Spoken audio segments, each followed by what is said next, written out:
Studio Fright Club, it is Stephanie. Yeah. Ladies just me? and gentlemen, just you. Oh, okay. It's just you. Yeah, it's Halloween Horror Nights. Ah.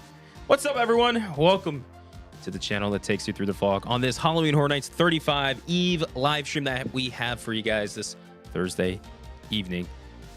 I'm excited. You guys can't tell. We're both very excited. We're pumped. You know what's so crazy? We've been talking about this today too. Tomorrow kicks off officially Halloween Horror Nights 35 here in Orlando. Let that sit in for a second.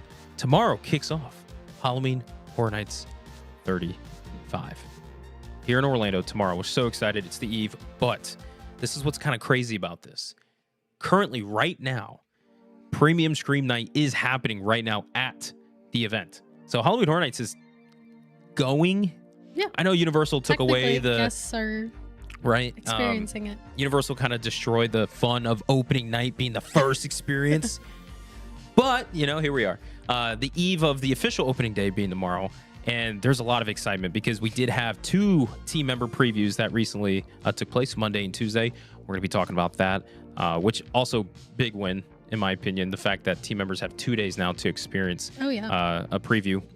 I think that's really cool. And in my opinion, well needed. I think the event needs that too. So we had 2 team member preview nights, Monday and Tuesday. And then tonight, Premium Scream Night is happening. And then tomorrow's the official opening day. Opening night. It's not an opening day, it's an opening night. Well, technically it's opening. People will be there at 2 p.m. So that's true. Wow. Ew. Anyways, how are you guys doing? Where are you guys tuning in from? You guys excited? Because question of the day we're kicking off right now to start off is who here is attending Halloween Horror Nights for opening weekend this weekend here in Orlando? Raise your hand. Sorry, Nico. You don't get to raise your hand. Unfortunately. But we will be attending opening weekend. Of course, we're really excited. Last year we actually missed opening night last year. We did. I forget about that. We missed it. So it's been a minute since we've been to opening night. This will be the first one in a while. The first night last year we went was Sunday. Yeah. Because we flew back. Flew back on Saturday? No, Sunday morning, I think. And then literally got in, changed, and and then went right to it. Yeah, that's right. It's been a minute. So, but anyways, we'll let you guys get settled. Hope you guys got drinks, foods, and ready to rock and roll tonight for this HHN35 Eve live stream. Basically, what we're going to go ahead and do is we're going to talk about the team member previews. I will say this too. If you guys don't want to be spoiled, this may not be the live stream for you. We're not necessarily going to be like spoiling things. Like as far as the houses go, we won't show spoilers. We won't really talk about spoilers or anything like that. Just kind of like the overall consensus, what people are talking about, maybe an update in our hype list and what we're looking at, our most anticipated for the houses. So we'll get into those things. We'll also talk about current situations happening at Halloween Horror Nights, logistics and layouts. The Tribute Store just opened up. It looks beautiful. I really like it. I like that it's back in its location, the proper location in New York. So really happy about that. But we'll just talk about those things as well as Premium Scream Night going on tonight. We'll keep popping in and seeing everybody's messages, whether it's you guys in the chat or I know like online social media platforms, people are talking about it. And then what our kind of plan is for this weekend and what we're looking at. I'm just stoked. All around, like, tonight's live stream could be 5 hours long or it could be 45 minutes long. And I'm just like ready to rock and roll. Like the fact that tomorrow is HHN. It's HHN. It's the season. That's crazy. It's so crazy to me. Time is just with me. Anyways, let's get on with the show. Let's see where everyone is tuning in from. Somebody on I-75 from Georgia on the way. LJ said he is on the way. Drive safely, bud. But that's exciting. How exciting is that right now? You know, people are making their trips right now. We know some good friends and stuff that got in last night. I had some people that are getting in today and stuff that I know of. So a lot of people coming in. And it's just cool because people travel from all over the world to come to Orlando for the theme parks. But right now, specifically, one of the main reasons is because of Halloween Horror Nights. Yeah. How do you feel overall right now? I'm excited. Yeah. A little nervous about waiting in lines since we don't have expresses here. Yeah. But that'll be fun. But excited. Well, we have to figure out a way to pass the time in the lines. I don't know. We'll see. We can talk to each other. Oh, is that what you do? Let's see. Pink Lady No said, I'll be there on Halloween. Ooh. Halloween's a fun day to go to HHN. It really is. It's so crazy to think that tomorrow's opening night, and then I know people who don't come until the Halloween weekend. It's like, that's so far. That's 2 months away still. Can you imagine waiting for opening night of HHN for another 2 months right now? No. That seems so long from now. Yeah. Oh, no. It's too far away. Pink Lady knows we're with you. We're with you, though. Salem Girl said Steph is glowing. She's always glowing. Thank you. I don't feel like it. Thank you. She's awesome. McBain said 12-hour marathon coming up. Michael Timeless, PSN is going on right now. I'll be there October 19th. Can't wait. That's exciting. Again, 2 more months, but it'll be here quick. Be here. Fred said, waiting to see how this year's... it's so funny. PSN also means PlayStation Networks. I see that and I think of that. But it's Premium Scream Night. Waiting to see how this year's pan out. Just to let you guys know, too, we did have storms earlier come through. I was working on the yard outside, and some serious storms passed by. I think it helped cool off the night a little bit, and then they kind of dissipated. So everyone at Premium Scream Night is not having to worry about weather. I'm praying. Please. Praying that that's the same case for us this weekend. I hope so. I want great weather for everybody so they can all enjoy a beautiful opening weekend. That's what we're hoping for. Let's see what else we got. Local Lando's Mikey, what up, my man? How's it going? Mississippi, what's up? Mississippi. All right, let's start with the question of the day, which I already did. I was gonna say. I'm like, I'm so my head right now is just all over the place. I forgot what we're supposed to talk about in today's show, just because all I want to talk about is that's it. Just do that for an hour. Is that what you want? No, not necessarily. Don't threaten me with a good time. Mikey said they'll be here all weekend, though. Fred said, you really should get Express. Damn, the cost standing in a 2+ hour line is the pits. I agree, but it's a lot. It is a lot. I think we wouldn't do it for tomorrow night only because I do have a photo shoot I have to go do Saturday morning. Early. So we probably won't be staying till like 2 a.m. Friday night. Yeah, tomorrow's opening night will probably dip pretty early. But maybe Saturday. Yeah, Saturday I think is going to be the main night for us to be there longer. We'll be going. Our plan is to go Friday, Saturday, and Sunday. We're gonna do every day this opening weekend. So, but again, we'll see. We don't know what the future holds. Let's see. Fun Guy Gamer. This is where we have to kind of hold our tears back. Fun Guy said not going this year, but going to be going hard through all the lore and Easter eggs this year. Got so much of a kick out of midway of the bazaar. There is so much lore that's happening at this year's event. There's so many Easter eggs that you can find at HHN and stuff, and specifically the Tribute Store does have a lot of stuff too. Really excited. We'll talk about that too in tonight's live, but that really breaks my heart, Fun Guy. That's sad. We'll come rescue you. Find a way. Let's see. Carla said I gotta wait till October this year. Oh my gosh, October's so far. It is so far. Anyways, we'll be reading y'all's comments as we go throughout tonight's live and stuff. It's going to be one of those that we kind of just kick the legs back and chill. Kick the legs back, kick the legs up, and lean. Chill. What's the proper saying? I don't know what you're trying to say. Kick back? Kick back. Sure. My feet up. There you go. Kick back. Yeah. All the turntables. I'm so stoked. I'm getting messages and stuff. There's things I'm working on as well too. So my head it's over there.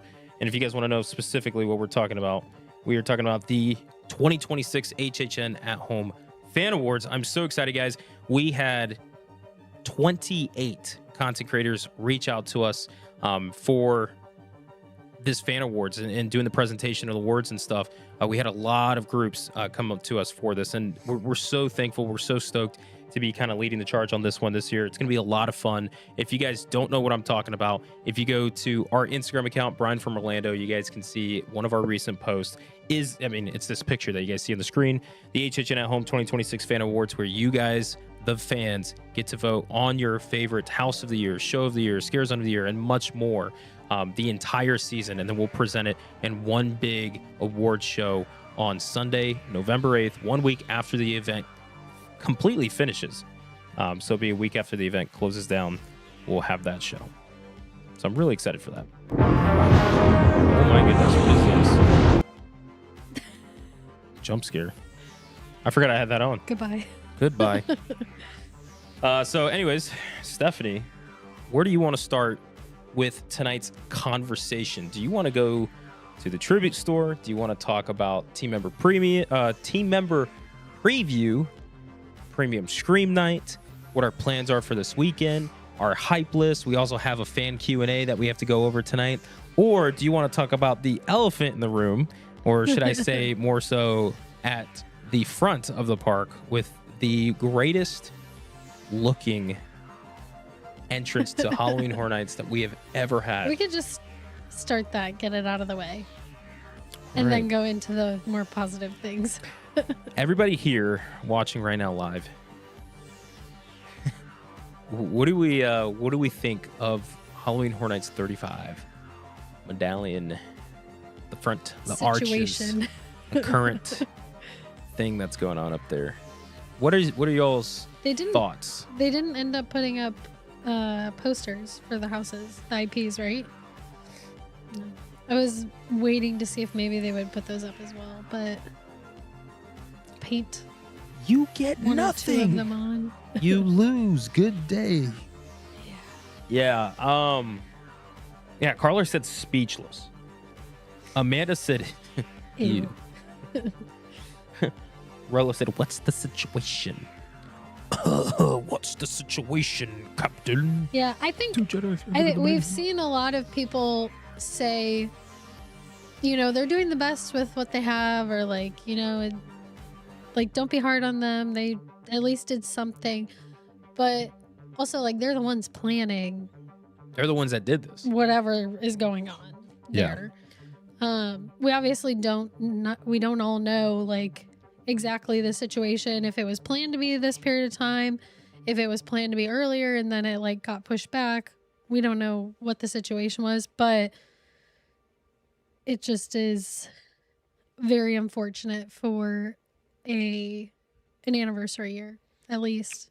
Well, I'm gonna have to agree with JK over here saying Whiskey Tango Foxtrot, 100%.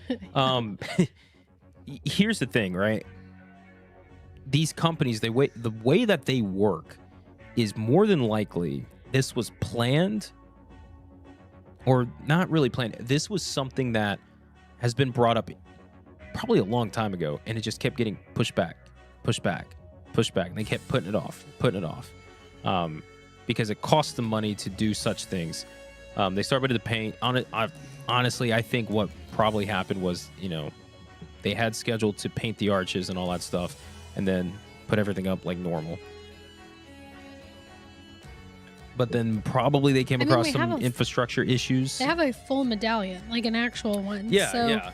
Obviously, I think they were hoping they'd get to put that up, but that didn't happen. No, I mean, if you guys haven't noticed, I think online someone posted, but there is the actual medallion is by the sound stages. They have it set up as a photo op this year. So if you walk by, you can take a photo with it. Cute. So it's just weird because I've seen online a lot of people that are like kind of defending Universal in the situation, and then a lot of people who are kind of, upset and going after Universal about this.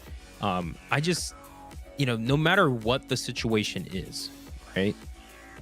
This does kind of fall onto Universal's hands in a negative way. No matter which way you slice this, whether you're defending this or not, like this whole situation just doesn't look good. So it's just weird to me because I genuinely understand where people are coming from when they're defending this, but at the same time, it's like, but Universal is the reason why this is the case anyways. And you can still have the opinion that it looks bad. Even if it's they did what they could. It's like, but you can still look at it and objectively say, that looks like crap. Yeah. Like, it doesn't look good. It really doesn't. You can't sit there and say, like, this looks good. No, because that's not what was planned. That's not what they wanted. But ultimately, it's like, they obviously, for whatever reason, have to do it this way this year. I do think that if they really could have done it any other way, they would have. But for some reason, this is just how it had to be. So what I would have loved is if Universal, they obviously know people are pissed. Like, they know that. I don't think they wanted this to happen. Obviously, I don't think this was their plan at all from the start. Sure, you can make the case that they're trying to do with what they got, but they're the reason why they're in this situation in the first place. Why don't they come out and make a statement and just publicly say, currently, guys, as you guys know, the arches do not look fitting for our Halloween Horror Nights 35th anniversary. However, as we had scheduled maintenance for the arches and stuff, we came across some other infrastructure that just needed a longer repair, and we wanted to make sure that we take care of those situations now when we're working on such project versus pushing them off, and just make sure everything is, all the code and stuff. I don't know. It must not be enough of a fire that they feel like they have to put it out, but also any other statement that they make will just create more questions and potentially more. Like, I saw somebody online earlier today say that the reason why they're doing this is probably because it is super unsafe and it could come crashing down at any moment. That's why people can't get under it and they have to work on it. And I'm like, I genuinely think if that was the case, they would completely close that area off. If that infrastructure was a absolute threat to guest safety, they would close that whole area off. They wouldn't let people walking around the arches. That would have been shut down. But people are able to walk through the arches still.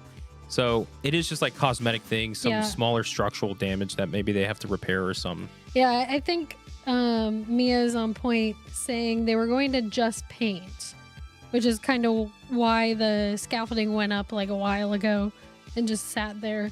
But when they started, they found more extensive damage that they can't just really paint over. They have to actually fix before they can paint.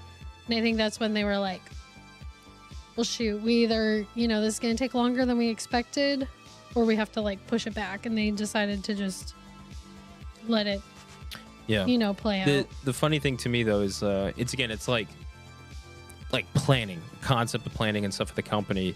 They really had in mind, I think this is where the plan was You know, they were like, we really want to paint the arches during the summer and get the whole front, basically part of the park, this new paint scheme, which kind of resembles the original style to the arches. If you guys remember when Universal first opened up, like that original look they're kind of heading back to.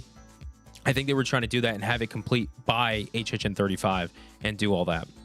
But again, you know, what you've mentioned before, what I've talked about before, and as well as some of you guys in the chat, it seems like as they were going through the process, they went, oh, look at here. What is this?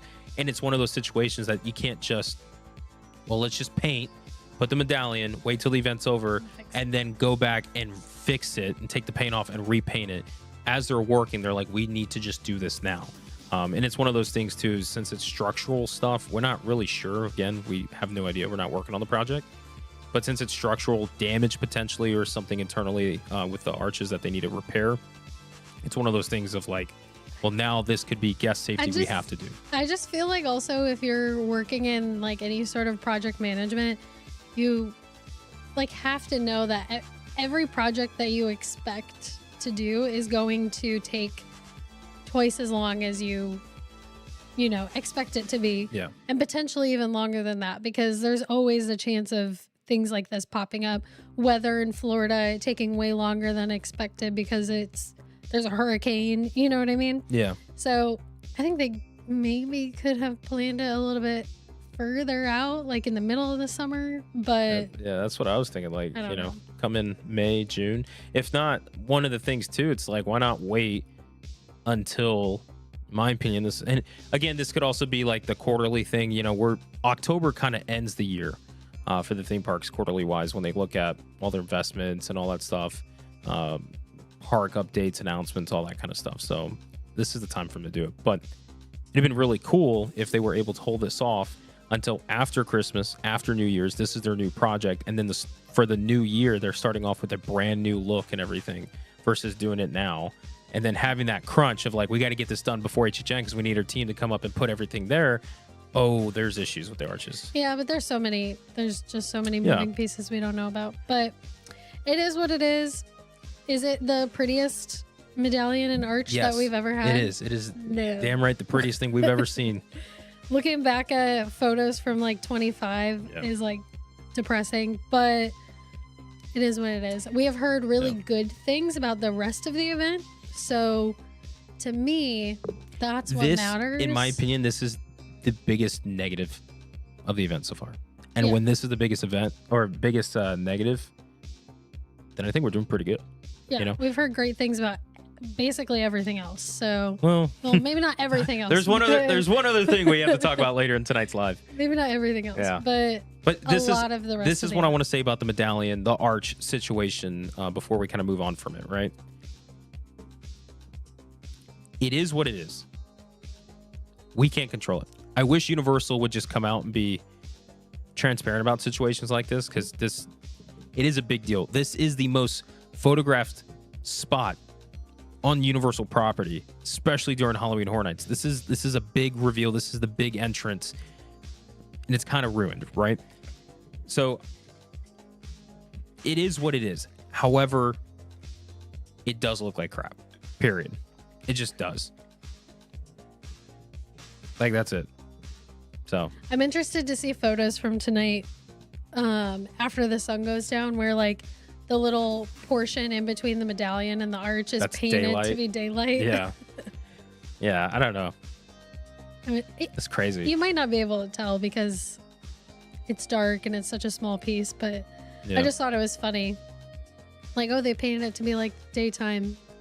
At night, it's still going to be daytime. Well, then again, do you paint it for nighttime? No, obviously you have to just pick one or the other.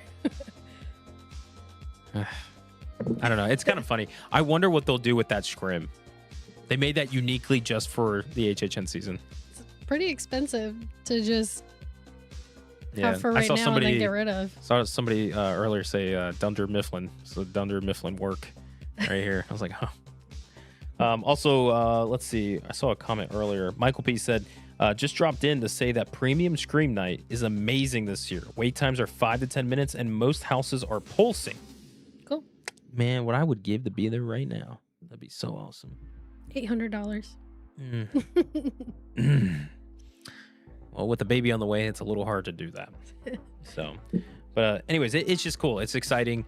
I know the Arch is a whole situation, but again, there are a lot of positives that are currently happening with the event and things that we are about to get into and stuff. For instance, Premium Stream Night is happening right now. The first of 2 Premium Stream Nights. Today is the first one, which to me is the illegitimate heir.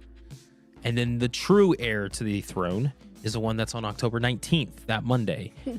That Premium Stream Night is the true heir. But Premium Stream Night is kicking off right now. Tomorrow's opening night. And Monday and Tuesday that just passed was Team Member Preview. So we're going to talk about that right now. Team Member Preview from Halloween Horror Nights. What I have seen overall is overwhelmingly positive. Yeah. It is Team Member Preview, though. Right? So a lot of the times I notice people, they pretty much take what people say about Team Member Preview and they're like, boom, that's it. Solid, concrete, end of story. And it's like, to a degree. So much changes. Yeah. It's going to, like, there are people who are saying, like, House of the Year, 100%. And it's Yeah. like, I remember saying that before in the past and then being like, no. Yeah, give it some time. But it's cool to see people, first of all, excited that Halloween Horror Nights is here. You know, it's cool to see people walking throughout Universal. And it's 10 p.m., 11 p.m., midnight, 1 a.m., and Horror Nights is going on. You know, they hear the music, the sights, sounds, all that stuff. It's a lot of fun. I will say the houses seem to be pretty positive from what I'm hearing. Mm-hmm. The scare zones are decent. Mm-hmm.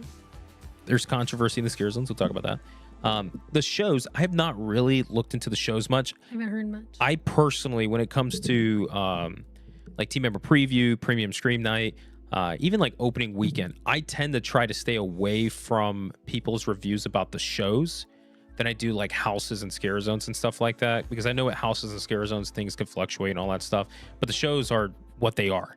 You know, they don't change. There's nothing that changes the show. They're choreographed to be exactly what they are every single time. So I don't really want to hear people's reviews about the shows until I experience it, because I don't want to get in my head about certain things. So I don't really know much about the shows. Me neither. I haven't seen any videos, any reviews, anything about the shows. Yeah, and I want to keep it that way, because I actually am excited for this year's Nightmare Fuel. Me too. I want to see the stunts that the Ozzy guy does. Like, I'm excited for that. And even though the Stranger Things house this year, I'm not really excited for at all, I am excited for the Lagoon show, which is Return to Hawkins. I am excited for that because that does cover all of Stranger Things. And most of Stranger Things was really good. Mm-hmm. Some of it recently, you know, we haven't seen. So it's okay.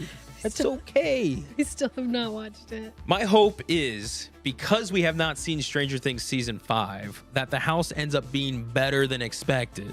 Just because we don't have somewhat of an expectation. Even though all the expectations we have are from people who say the show is not the best. That season. We just have so many other shows we're watching, and when we sit down to like watch something, we're like, would we rather start Stranger Things Season 5 or watch our other show? We're like, Would you like to tell everyone our other show right now? Well, we had a few, like House of the Dragon and everything. Sure. But what's the most important one? But we've been watching Attack on Titan, and it's hard to sit down and not watch that. Yeah, Attack on Titan is freaking awesome, guys. Holy moly. We need a house. No. Even though I want to be a Titan. We talked about this a few years ago when people were starting to, there were like rumblings about like anime houses or like Japanese, like folklore, things like that. And every time people talked about anime, I was like, no, like not interested in that. I still, even after like getting more into anime this year, still don't think that I would want a house. I just think it is hard to translate that to like real life. I'll say this. I think for the United States of America, maybe. It's hard. I prefer friends across the sea. Yeah, maybe they can do it. I think they know how to do it. But I would love to see certain things. Like I think Demon Slayer could work. I do. You don't put like the main characters in it. You just put yourself in a situation. JJK, maybe you have a Shibuya incident when the curses run loose and you're in the train station. You can have... I said tonight's live might have some spoilers. Anyways. Paige said JJK house. Yeah, picks by Paige, everybody. If you guys see her in the chat, this is the biggest JJK nerd in history, if you know her. Yeah, she's weird. So, anyways, we need to have that. I think the folklore would be cool, but I don't know about anime. I think it'd be really hard to translate it to like real life. I just think, like, for example, like JJK, I think the curses would look too like goofy in real person, like as a costume. For example, we can transition into one of our topics for tonight easily with this. For example, I don't think a lot of the characters from Fortnite translated very well. Whoa! Is that too early, honey? Just my opinion. Yo, I think it's the same thing where you take like cartoon and try to make it like Live real action. life, and if you try to make it too like one-to-one and don't take like creative liberties with it, I think it can just look goofy. Yeah. And that's kind of Mary how I said feel boiling about hot take Steph. LOL. it. Okay. Steph not interested in emote dances. I'm not either. No. We gotta be careful. Look, Hamikuma, Halloween Hornets, cool. Fart night didn't translate.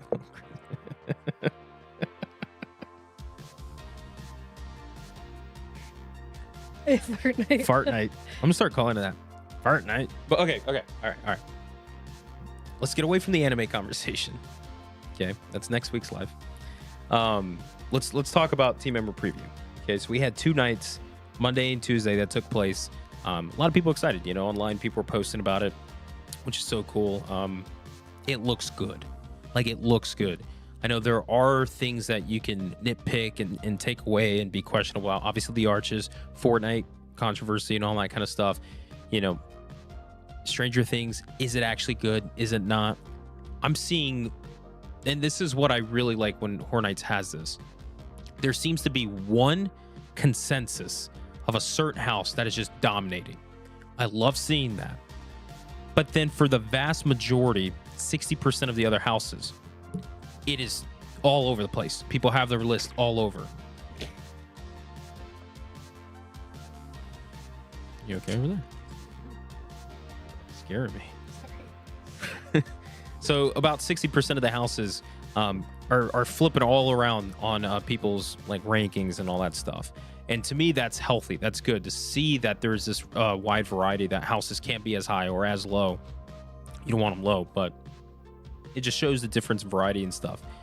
And Stranger Things was one of those houses where I was kind of like, skeptical. We'll see.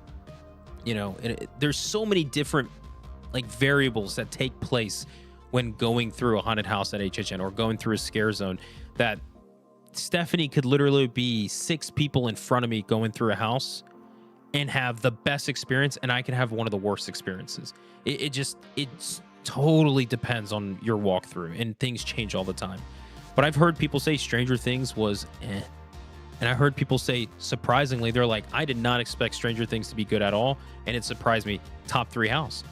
And so I'm like, wow, okay, I gotta look into this. And some of the people that were saying that are people that I trust with their rankings. We usually find ourselves to be pretty close with our rankings. And I was kind of thrown off by that, but I was like, that's good. That's a positive thing. I do think that tends to mean, like, when you have that type of variation, typically tends to mean that it's due to like the scare actors, or if there's like people missing or you miss a bunch of scares.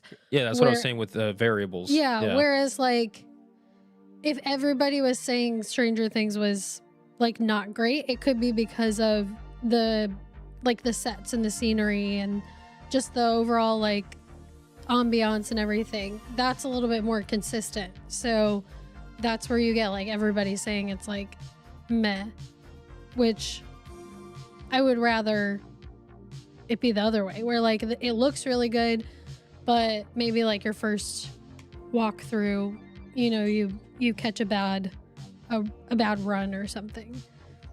Do you know what I mean? I think it's more promising that way. Yeah. But I want to talk about the one overwhelming consensus that I'm seeing with a specific house. Okay. Do you know which house I'm talking about? No. Oh, I think you do. The house that's going to win House of the Year. The house that I believed was going to be good, but it's more good than I realized.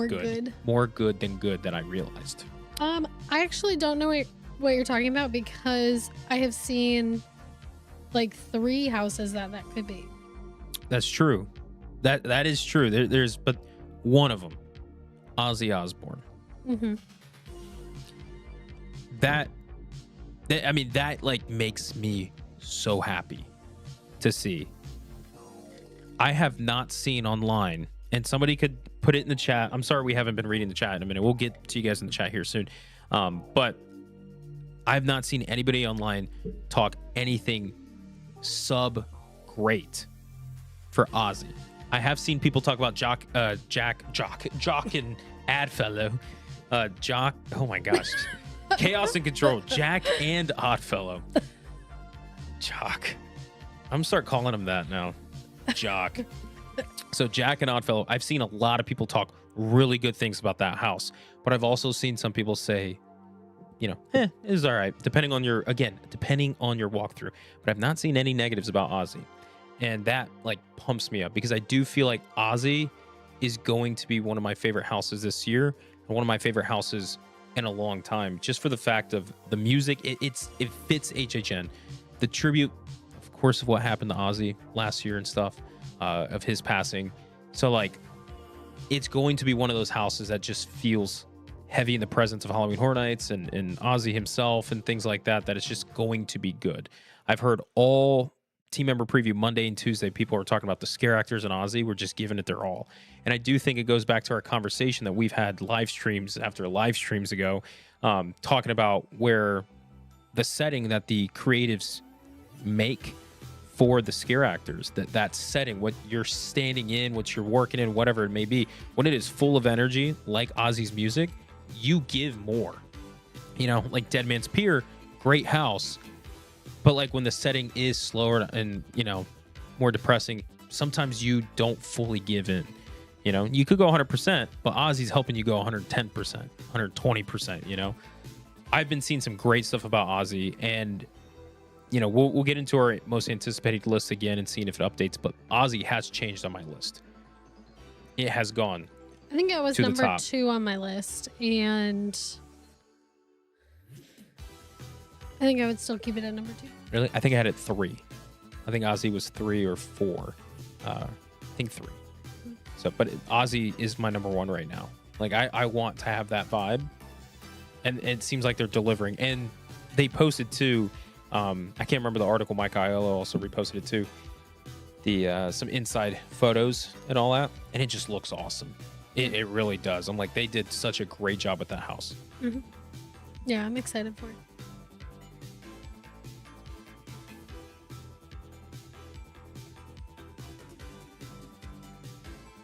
I don't really want to talk about Four Nightmares, to be honest. I'm in my head on how I want to go about it. I will say I also heard really great things about Hellraiser, which is why that is not moving from number 1 for me. Hellraiser seems good. I've not heard great things about Evil Dead Burn. Not like, believe it or not, not bad, but just like, I've seen some people say like, if you like Evil Dead and you like haunted houses, they're like, this is good. Okay, maybe I will like it because maybe the people I'm seeing ranking it didn't see the movie and aren't really Evil Dead fans. Yeah, I was like, I don't even think it's one of those things you need to see the movie. I think it's just the vibe of like, again, the Deadites and stuff, like the energy and all. But I've seen people say like it's a good walkthrough. I think I'll still like it. If you have a good walkthrough, it's good. I think I'll still like it. I think it's very much up my alley in terms of like the content, like it's just my style. So I think I'll still really like it. I know you had one pretty high up that's getting mediocre. Invasion Alien Abduction Reviews. was my number 2 on my most anticipated list, and there's very polarizing opinions about it. Some people are saying it's really cool. I wonder why he just gets up sometimes and goes I to don't know. I'm stretching a little bit. Like, I want a little pet. Don't forget me. Daddy's calling me alien abduction. So I've seen some people say like it's good, but then I've seen a lot of people also just kind of say it's It also feels a little repetitive too. Yeah. Which was my fear. It's what you were afraid of too. And hello, buddy. Yes. How are you doing? But yeah, I am still keeping it up in my top 5 because again, it's team member preview. A lot of things can change. A lot of things will change. Just because somebody goes through it and says this is the worst house ever doesn't mean I'm going to think the same. Not that somebody said that, but yeah, no. I didn't see anyone say that. But I have seen multiple times invasions on the lower half of the list. Just like for lukewarm. people. Like it's just like it's fine. Yeah. I've seen a lot of really good things though about Cybergoria, which was low on my list. Yeah. So I'm much more excited about that now than I was before. Yeah. Also, I just want to jump in real quick. Matt D. Drum said that's probably the one I'm most excited for just because it's so iconic, once in a lifetime. What are people saying about Alien Abduction? It's just like the repetitiveness, but I was really excited He for said that before we started talking about Alien. So No, he means Alien. It's because it's so iconic. You're excited for Invasion. I know you are. I just want it to do good. yeah. I really think that's like Invasion was gonna be that one house that I'm just like, I just want to keep going. Just keep And going. it might be. Yeah, we'll see. We'll see. There have been there have been houses where everybody's like, it's fine, and we're like, that's one of our favorite houses, Case Files. well, no, vice versa. Like starting at the beginning of the event, it was kind of like, we thought it was fine. But then the more we got through some of these houses, like I think of like Descendants of Destruction being one of them, Yeah. where we're like, it just got better and better and better as the event went on. We just became like huge fans of it. But even the year that Case Files was a Yeah. house, a lot of people were like, it's fine. And we were like, This house that's is the awesome. that's the one we've done the most runs of. Yeah, this house Because is great. we like it, and We didn't have express we passes didn't have shortly. Express, and it didn't have the longest line. So Yeah. we did it a lot, and we ended up really, really liking it. So that could be the case with Yeah. any of these. But Also, Matt D said I meant Aussie. No, mistype. You mean? Yeah, I think he just had a mistype. I think Invasion. Yeah. All right. So back to Cybergoria. You mentioned Cybergoria. yes, I've been hearing a lot of really good things about that one. Been hearing people saying it's really scary, which I always take that with like such a grain of salt because What scares you may not Yeah. scare me, and vice versa. Yeah.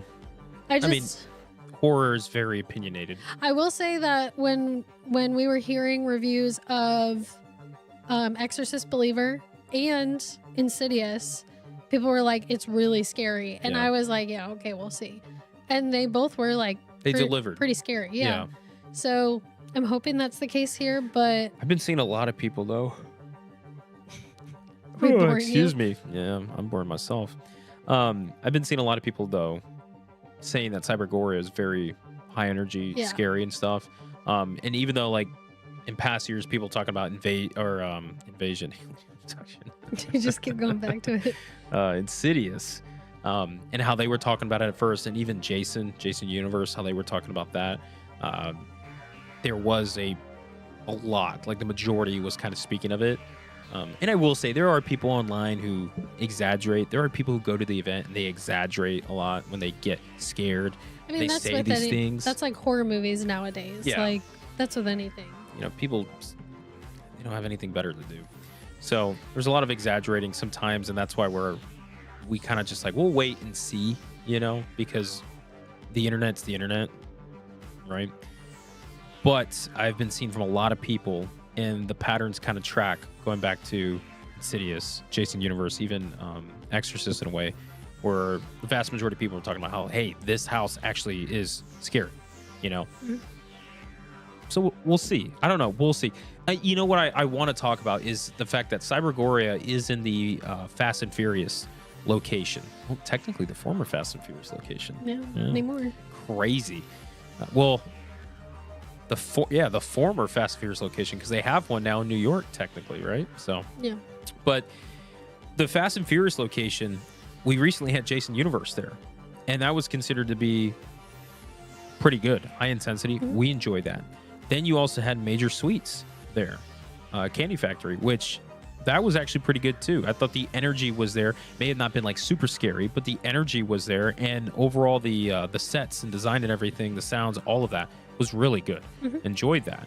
So the past few years has been doing really good. I have not seen anything about Cybergoria. I have not seen anybody explain Cybergoria. Like, what does it look like? All I've heard is that it's high energy and it's actually really scary. And I'm pumped because I think this is a great location. Lately, it's been outdoing itself, is what I would say. If you look back at the first 2 years that we've had there, it's been doing really good. And so I'm happy with that. They figured out how to use that space. Yeah, and I agree. Use it to their advantage. Yeah. So Cybergoria surprised me from what everybody's talking about, and now I'm actually really looking forward to doing this house. Yeah, and what I love is the fact that it's an original. It's an original house. OC content, man. I love that, because I don't know what to expect still. And when people talk so highly of it, it's like, oh, I can't wait. Everything else, all the other houses, let's all talk about it. They're just not like, I can't think of any reviews that I'll talk right now. Sinners. Okay. I'm seeing Sinners lower on the end of people's lists. I have seen a lot of people say that they love Sinners, but I think those are people who were going to love it no matter what. Yeah. So I've seen Sinners first to last. I've seen it all over the board and stuff. But I will say I'm surprised on how many times I've seen Sinners be on the lower half of the list. And again, this is one of those things too with house rankings. Some people, they will look at your house ranking and be like, why the hell is that number 9? And it's like number 1 through 10 is like peak, but they have to be put in a numbered order, But I've seen a lot of people have Sinners surprisingly lower on their list. Yeah.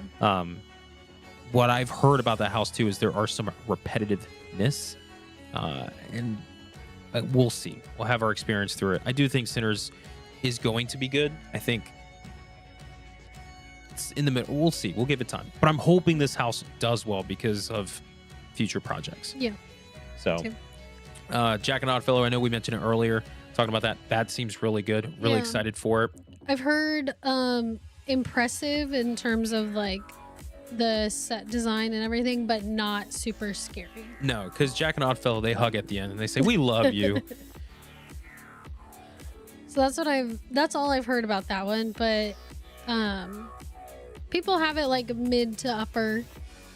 It's not like low by any means. Yeah. Jock and Oddfellow. Yeah. No, I think they're like top 3. I've been seeing constantly. Jack and Oddfellow's top 3. But people saying like it's not scary, but it's really good. Yeah, we'll see. We'll see. But I am happy to hear that house is up there, because if it wasn't, we'd have a problem. We'd have a big problem. Yeah. Let's talk about another house. Mikey wants to know any word on Madlands. Madlands, personally, I have not really seen anybody. Madlands is one of like the 3 houses from Team Member Preview that I just haven't seen many people talk about. But what I've heard is that like the first half of the house is one thing, and then the second half of the house is a completely other thing. Like Grave of Flesh. And it's like, that's what I'm worried. I'm like, are we talking Grave of Flesh, or are we talking Descendants of Destruction? What are we talking about? So I'm not sure, but I haven't really seen anybody like describe Madlands. Sometimes I don't like when they do that, because then I'm just like, it feels a little disconnected. If it's not like an anthology house, it feels a little disconnected. And then if I really like one part of it but not the other, then you're like, dang, I wish the whole thing was like the first half, or I wish the whole thing was like the second half. Yeah.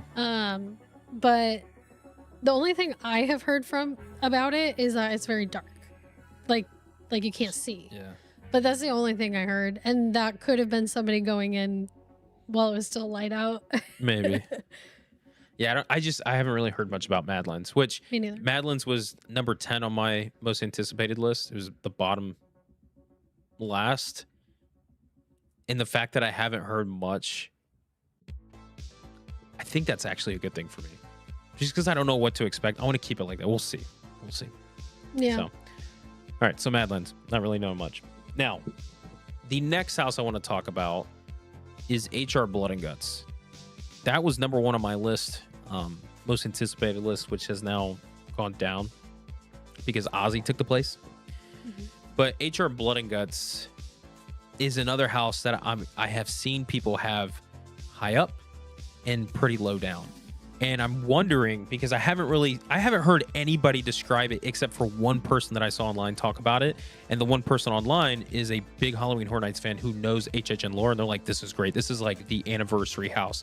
It's got Easter eggs, all that stuff. This is perfect.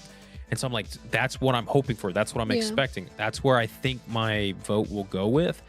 But then I've seen people who like, they go to HHN, but they're not in HHN. And they're kind of like, yeah, it was all right, you know? Well, that's probably why. Yes. Because they're more so looking for something else. But that's not like what's important to them. Exactly. So, yeah, I think that one is going to be a big one that's personal preference. But jumping back to Madlands really quick, Emperor Kong said that it's sick. Second favorite after Ozzy. Mad Max and a zoo, yeah. Yeah, Mad Max and a zoo. So, but see, that's like cool. hearing that, I'm like, that's cool. Like that will get me pumped. But I don't know. It's so weird. And a lot of people could tell me how they're feeling about X, Y, and Z, and I'll listen. But sometimes I'll wait till I experience it. You know? Yeah. That's how I am. But yeah, I really genuinely want every single house to be at the event to be a top 3 house for that event.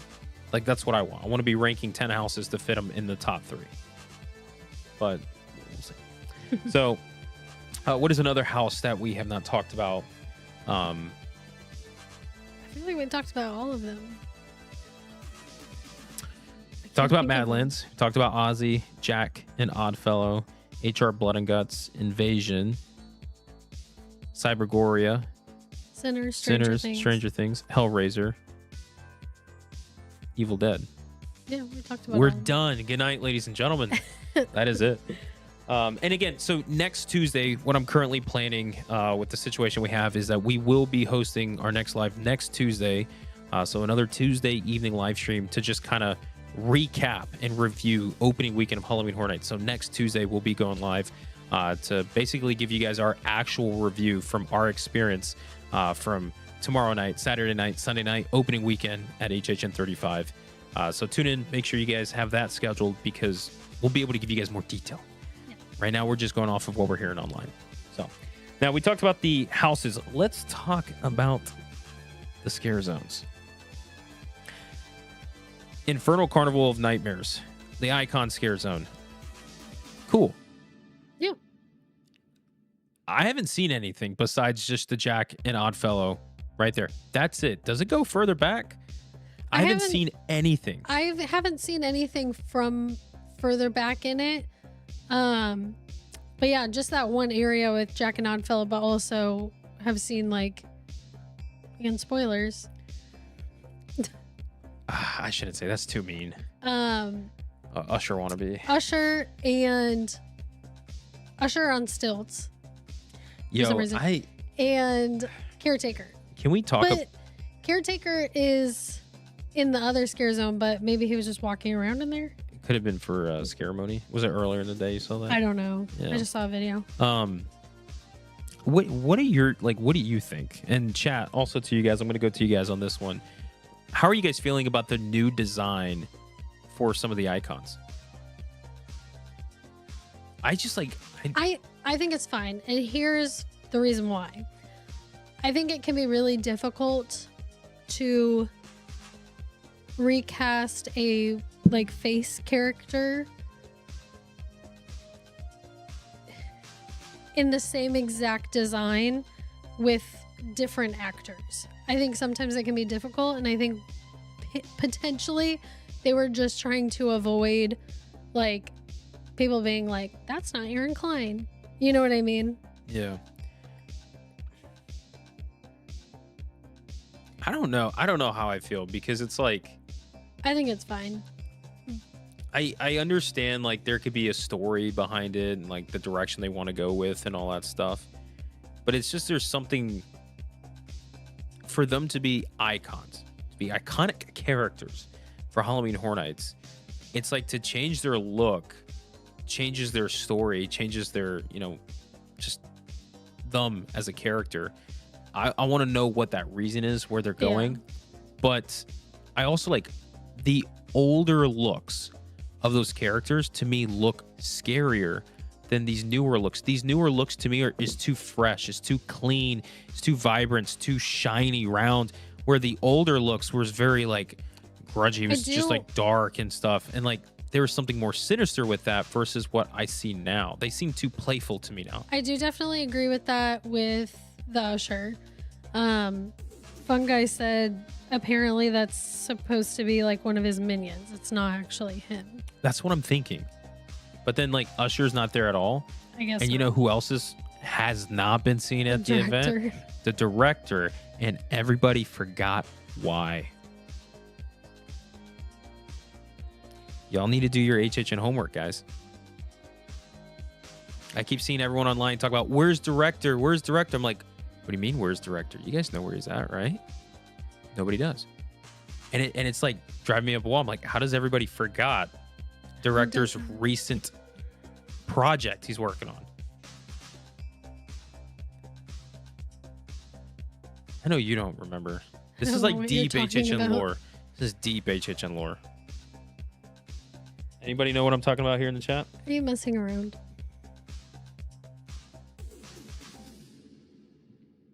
No, it's just because they didn't cast him.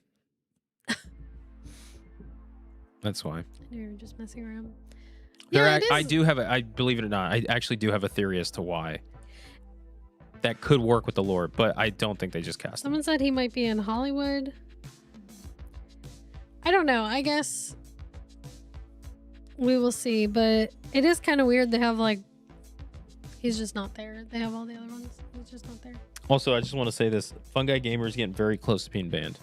I feel like you better watch your language with fear over there, buddy. I feel like he would be one of the easier ones to cast too. Yeah. Simple suit, black hair, put a little makeup on, just have a camera. Yeah. Pretty simple. I don't know. We'll see. Maybe they do have a director and he just wasn't there for team member preview. Again, it's team member preview. A lot of things will change. But I am surprised. Maybe there was a reason. Like I said, because he's in California. Is he in California? What is he doing out there? He's on vacation. Tell her to get back here. Come, get over here. You have work to do. You're not supposed to be out there. So yeah, what do? We do a fantasy draft trade where we went ahead and got Hollywood Harry and they got the director. Is that what happened? Maybe. We had a little draft trade. So, anyways. But yeah, I have not seen anything else from that front scare zone. At least not back where all the the IP little things are. I haven't seen anything from there. So yeah, I just seen that front where Jack and Oddfellow are. Is that the only location you can find them throughout the whole park? That's it, right? They're not even in downtown Clowntown. So that's just Chance. I guess Chance and Eddie are over there. I haven't seen Jack make an appearance, which kind of sucks in a way, right?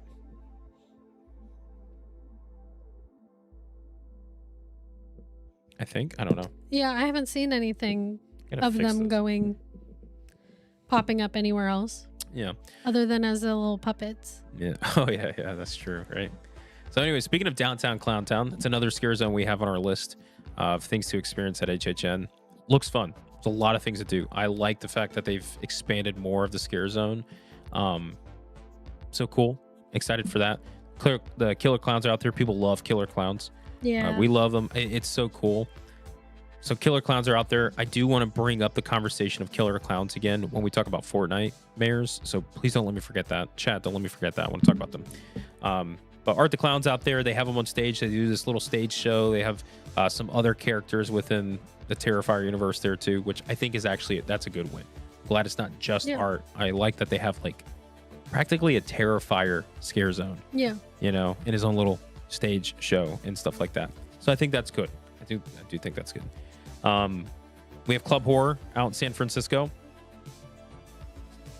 Cool. And then we also have Sideshow of Decay in Hollywood. And I've also heard a lot of good things about Sideshow of Decay too. So I will say I'm always like torn on the scare zones where they just bring back old costumes. Like part of me is like, oh, that's kind of cool because it's like a tribute to the old ones. But then part of me is also like, oh, but I would have loved to see like something I haven't seen before. You know what I mean? yeah, no, I Because totally get what you're there's saying. like the cats from the cat lady are in there, and I can't think of the other ones that I've seen. Yeah, but no, I get what you're saying like though. reused costumes, which again I get it because he's like Cindy's like bringing back all the old. I will say this: I'm cool with it. Yeah. For a year like this, I'm totally cool with it. You know, it's not like a year that it's just like they're just reusing, repurposing. This year, it's like there's a purpose. There's a reason why. I get what you mean. I do. I just feel like they've done that a few times in the last. I know. But again, few like years. think of how many characters they have made in Halloween Horror Nights. Like, how much more characters can you keep making? Yeah. There are times you have to bring some back. And to be honest, you know, Cat Lady of Crooked Lane, bringing one of the cats back. I'm like, we just had that, but we have some characters that are coming back from like HHN 15. You know, some old years out we have never gotten to see before in the flesh.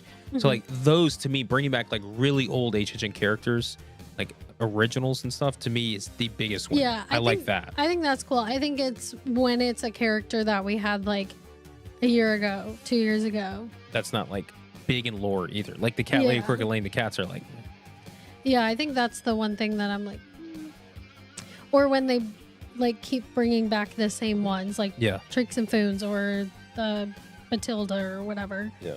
Like, it's like, okay, let's do some different ones. Like, I would like to see some of the other ones from previous years. Can I bring up something real quick? I want to go back to Downtown Clowntown. Vanessa Ann said, yes, we want to see Jack in the Clowntown. What I was hoping, I realized I never said this in the last live stream. Excuse me. If I already said this in the last live stream, let me know. Like, stop me. But what I would have loved, what I thought would have been so freaking cool, is if they had Jack in Downtown Clowntown, but only for the stage show, because him walking around, That would be. I don't think that'd be a good idea. Although it would be really cool. I don't think it'd be a good idea. It would be so cool if he was a part of that stage show, right? Where like Chance is doing like all these things, whatever, and Jack's sitting on the throne and everyone's like cheering on for Jack, voting him. But how freaking neat would it be if his entrance, he had his own motorcade, right? He had his own like Jack mobile or whatever, some like car that's configured that's like a hot rod with like flames coming out of it, almost like the Terror Queen's, like think of her bike, like how she came out in that. But Jack had his own like vehicle, and like all the clowns made way for Mayor Jack or whatever, you know, of Downtown Clowntown, and he goes up on the stage, makes his presence, and sits on the chair, and then the show begins, and then he exits as such too. I feel like that'd be freaking cool.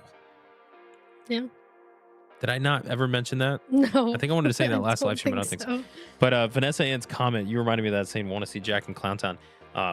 I thought that would have been really neat, is if he was there and all the clowns were like, Jack. Oh, yeah. That was another one from the sideshow that I saw that was sinister and surreal. And that was another one where I was like, okay, cool that they're bringing back old characters, but like that was like just recently. I will say this. I'm not a big Sinister and Surreal fan at all. Unfortunately, I was looking forward to them, and I just think it's weak. What I don't like, again, this comes from team member preview. So this is all, it's all rehearsal. Things can change, and things will change. They had Sinister and Surreal out there. When was the last time we had Sinister and Surreal at HHN? Was that 2 years ago? It was at HHN 33. It was the only time we've had them since. And what did they do at HHN 33? They talked. Yeah. They put shows on. Oh, They were yeah, at the now front they're arches. not talking. Now they don't talk. They're not talking characters at all. So to me, that seems just off. You know, why aren't they talking? Why can't they talk? They just pose and they look around and stuff. It's like, you guys were like a big deal 2 years ago, and now they're nothing. And they were 2 years ago, they had this, you know, the big cosmic powers and all that stuff. And it's like, It's yeah, a little that's what weird I to mean. me. Like, instead of those, I would have rather gotten like, The rat lady.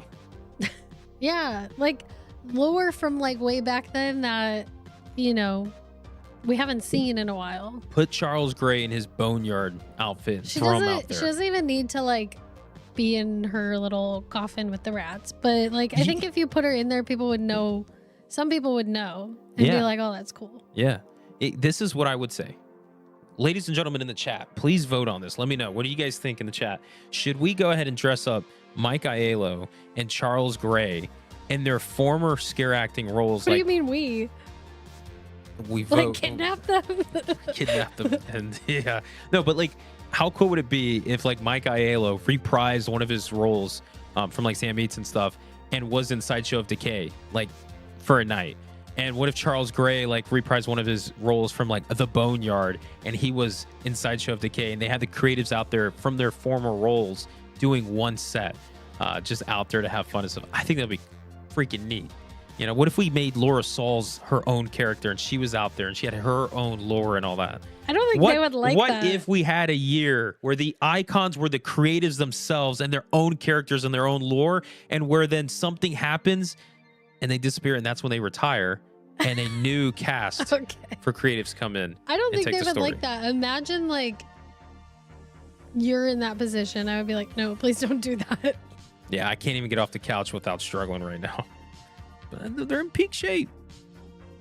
I'm not even talking about that. I'd just be like, no, like we work behind the scenes. We don't want to be like, Bro, Charles Gray, Mike Aiello, they have a background of great performances. okay. I think they're a little busy. Come on, Chad, help me out here. Everybody's just talking about Rat Lady. Yeah, South MP said hot take that recent newer icons did not get a proper icon send off and they have felt flops. Yeah, I agree. I think the past few years with icons, the way they've handled it, it's just kind of weak, in my opinion. So, fun guy said Brian wants to Blair Witch the a la Hita Dana. Well, I don't know, maybe.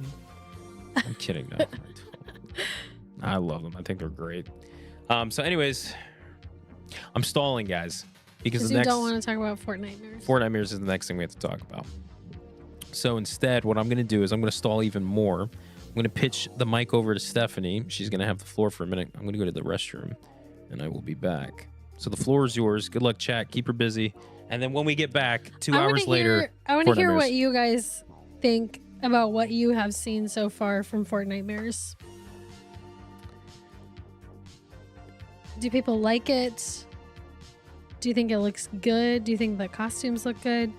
I personally am quite disappointed because, not that I had high expectations, but I remember saying when they announced this that I think the only way this would work and be like really cool was if they had all the IPs, if they were able to use this as kind of like a workaround to get a bunch of IPs all in one space. I think that would be really cool.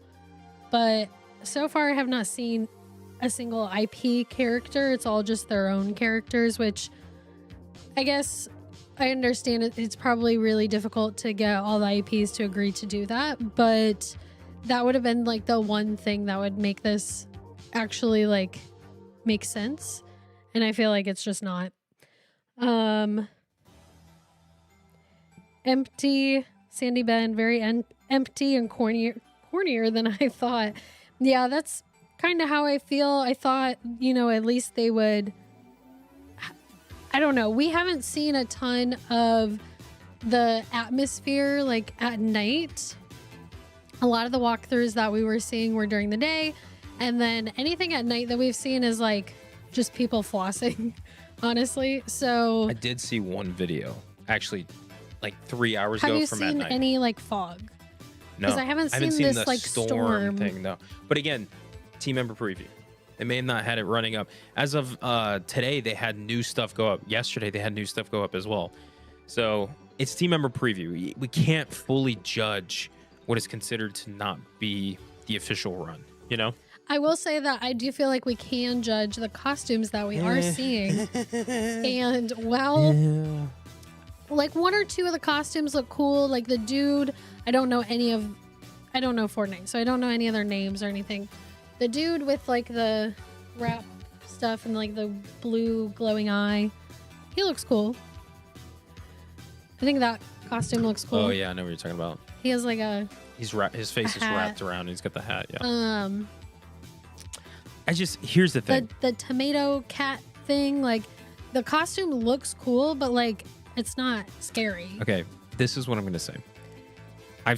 Recently I saw a video at night of what it looks like, and it looks cool. The effects are really cool. The lighting is really cool.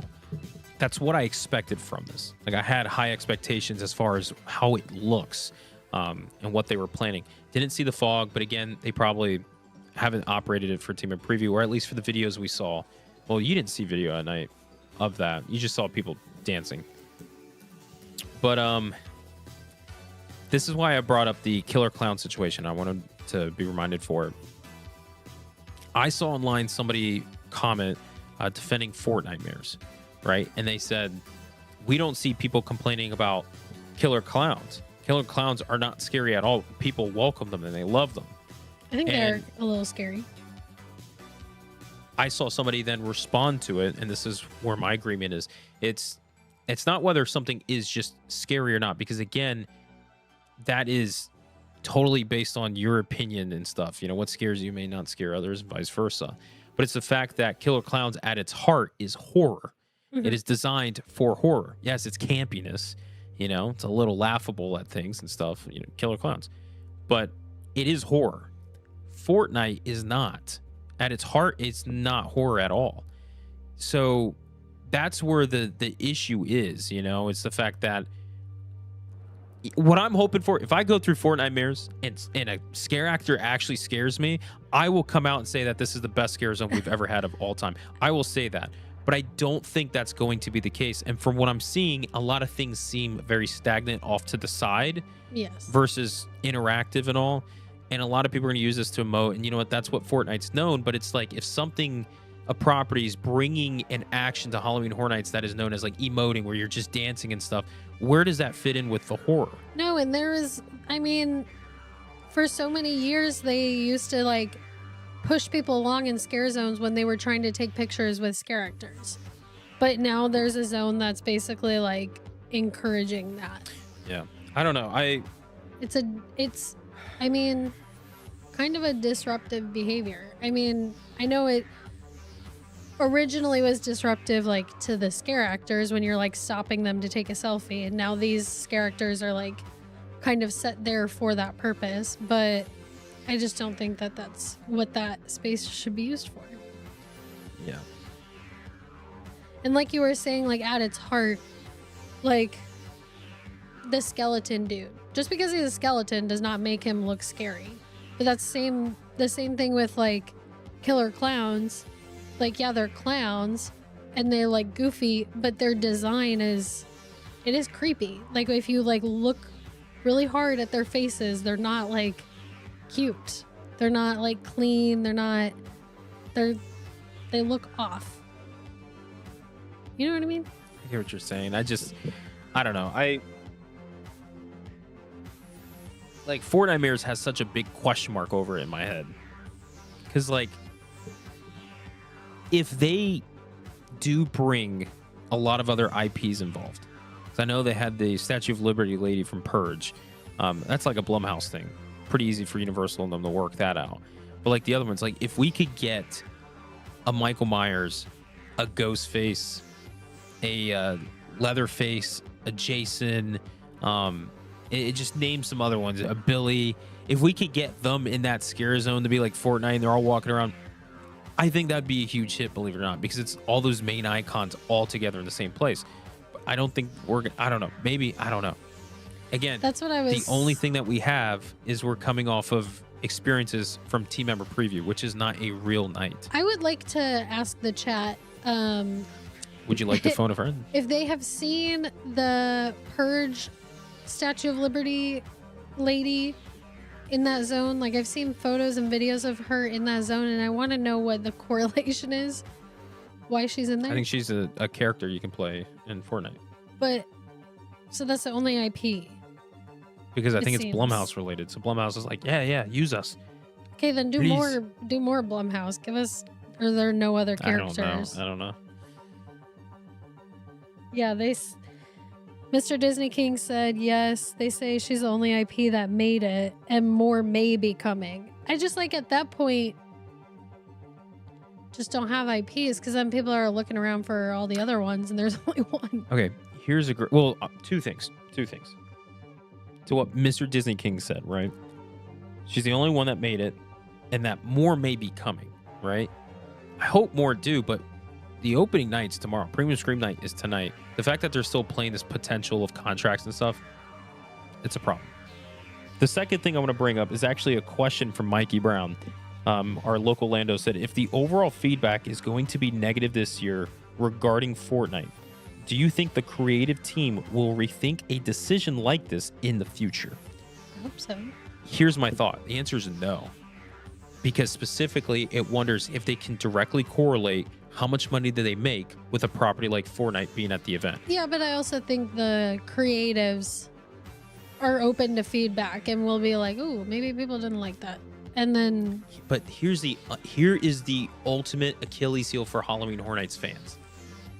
So many fans, including ourselves, will speak and say, "We don't like this. We don't like this," and yet then we will look at Universal and said, "Here's my bank account. I'll be attending." yeah, We go anyways. Why? Because there's nowhere else in the world that's like Halloween Horror Nights. I think they know that. Not just the creators, but the company knows that. The fact that they're able to bring IPs like this and such is kind of them tooting their own horn, being like, look, we can do these things. Nobody else really can. We're the only one at this level. But also, Mr. Disney King makes a good point. Like, they don't have a ton of merch or food items that they've been able to have for Fortnite. So No, I agree. It's not like they can even be like, oh, we made a ton of money off of merch. Totally agree. And this is what's so weird to me as well, is the fact that here in Orlando, we only have a little bit of merch and a scare zone. Hollywood has a little bit of merch, a scare zone, and food. And the food is an exclusive Hollywood only thing. Orlando didn't get any of the food. Why? Like, what's the reason behind that? You know, because like to be honest, right? I've played Fortnite before in my life. I've talked about that before. To have like a slurp juice or like the little potion like stuff, that would have been freaking cool. I think that would have sold a lot. Why does Orlando not have that? I don't know. So there, and that's the thing when, you know, Horror Nights is trying to work with like a lot of IPs, and especially an IP like Fortnite, where they work with a lot of IPs. You get into these issues of not being able to come to an agreement with everything, and then it just falls flat. Yeah. Fortnitemares, this is what I'll say about it. Fortnitemares looks cool. It really does. You take all the scare actors out and you look at it, you're like, it looks cool. You put the scare actors in it and stuff, you're like, okay, but it still looks cool. The result of it is not Halloween Horror Nights to me. It's not. It's a cool thing that Horror Nights could say, like, look, we took this, we can do this, look at this. And my response to them is like, I know you guys can do this because I've seen you guys do this with houses and scare zones and shows. I've seen all the greatness you guys have done as far as something, the way it looks. But the delivery, I don't think this is something we should have gone after at all. I think there's a lot of other things we should have spent time at. Horror Unleashed has Resident Evil going on currently. That would have been way better. What, like, there are other properties that I'm like, well, why didn't we just go after those instead? So, I don't know. Again, I'm not a part of the team. I don't know what the decisions are. I don't know what the mindset and all that is going into such decisions and stuff. I just look at it from being a fan who's gone to Horror Nights so many times. I do believe that the team can do anything and bring it to Halloween Horror Nights and make it work. But these are one of those things where I question why. Just because we could doesn't mean we should.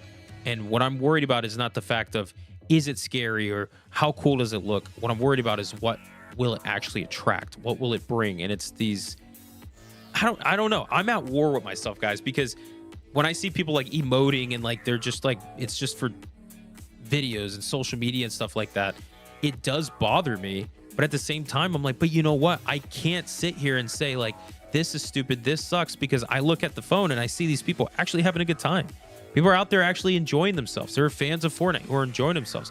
Who am I to say that they're not allowed to enjoy themselves. I'm not God. I don't make that decision on that stuff. People enjoy this stuff, and I'm happy for them. But again, it's one of those things where I'm like, I don't think this is the right demographic, or at least content-wise, that belongs in the Horror Nights brand. Mm-hmm. So I'm at war with myself with this whole situation.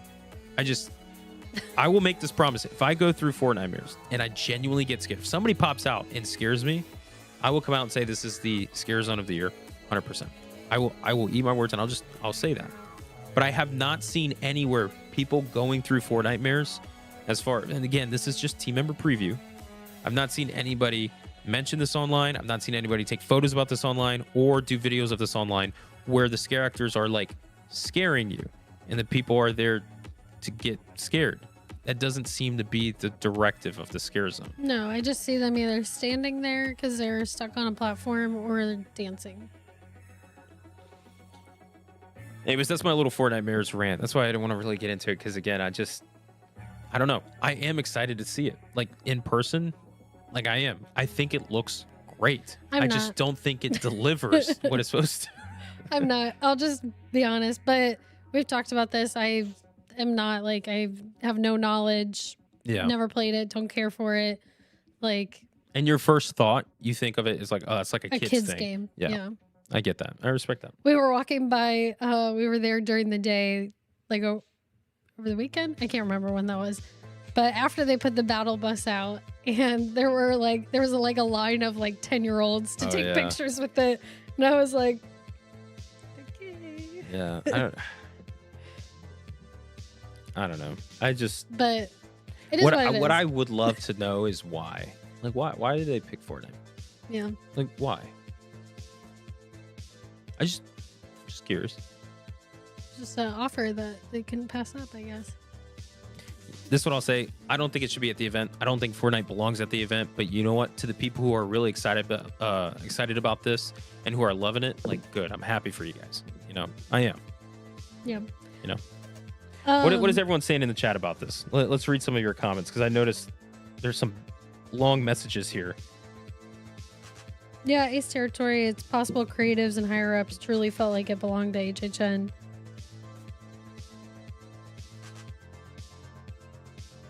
Yeah. I mean, somebody truly believed that it belonged to HHN enough to push it through it. It's there. I'm sure not all the creatives heard it and was like, oh my gosh, yeah, that's perfect. There has to be like some creatives that heard, this is what we're doing, and they were like, okay. All right. I want to know who pitched the idea. Who's the first one to pitch that? I want to know. Mm-hmm. That's it. Let's see. Skywalker said, I just got done watching some 3 different streamers for the premium night tonight for HHN Orlando. Honestly, I'm a bit confused for 4 Nightmares. Didn't enough budget? Seems like Decay of Clowntown did, though. Yeah, I don't know how I feel about Fortnite. Clowntown looks great. I'm very excited for that one. Mr. Disney King said, HHN has to experiment with itself, and 4 Nightmares is an example of that. The test will fail, though, in Orlando at least. Hollywood is going to be lit out there. A lot of people seem to be very positive about 4 Nightmares being in Hollywood. I haven't seen, actually, I haven't really seen. That is going to be just like social media. Yeah. Like, again, Hollywood and Orlando, 2 different events. Completely very different events. But I haven't really seen any updates as far as Hollywood has gone. Especially 4 Nightmares over there in Hollywood. So, but I've heard a lot of people saying, "Oh, Fortnite's going to work in Hollywood, though." But why? What's different, Hollywood versus Orlando? I don't know. Let's see. What else we got? You mentioned the Ace Territory. Yep. Great. Yeah. Maybe. Yeah. We'll be hitting. Skywalker said, "Yeah, we'll be hitting the gritty, getting a glow in the dark banana, doing shots of slurp juice and totally." Yeah, I don't know. South MP said, I think Fortnite will bring in a new lifelong fans that are currently tweens going for the first time because of the IP. I have a similar story 10 years ago and have loved HHN since I was 13. Yeah, and that could be the case too. And that's one of the reasons why I don't want to dog on it so much, just because it might shed the light on. I just hope that it brings those fans to horror rather than it bringing Horror Nights I see what you're to saying. meet those fans. Yeah. Do you know what I mean? Yeah, Like, 100%. Like now Horror Nights is like, okay, what other like young, like pop culture, like very popular thing that's not really horror, like what else can we do?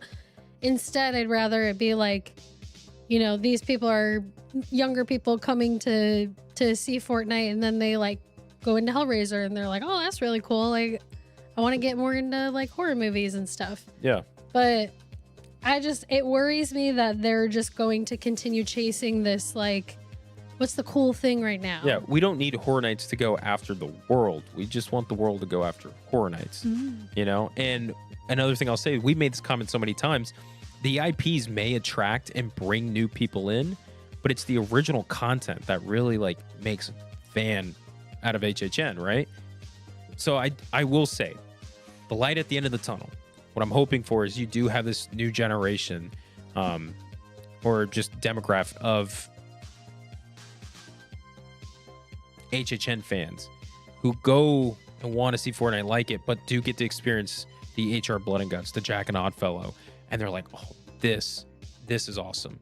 And they go every year and they say like, well, I went, you know, back in 2026 is my first year, you know, and I've been going for 10 years now and stuff. And like Fortnite was the thing that brought them to the event, but they're like, I'm a huge fan of Fear, you know, Fear's freaking awesome. I loved seeing him in HHN 40 and stuff and yada, yada, you know, so there, you know, there is a positive potential from that.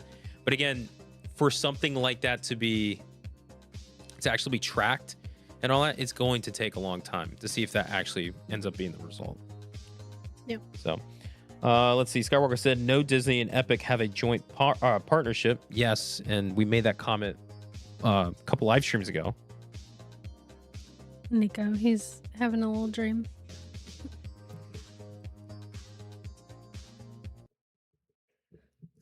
He's like yipping.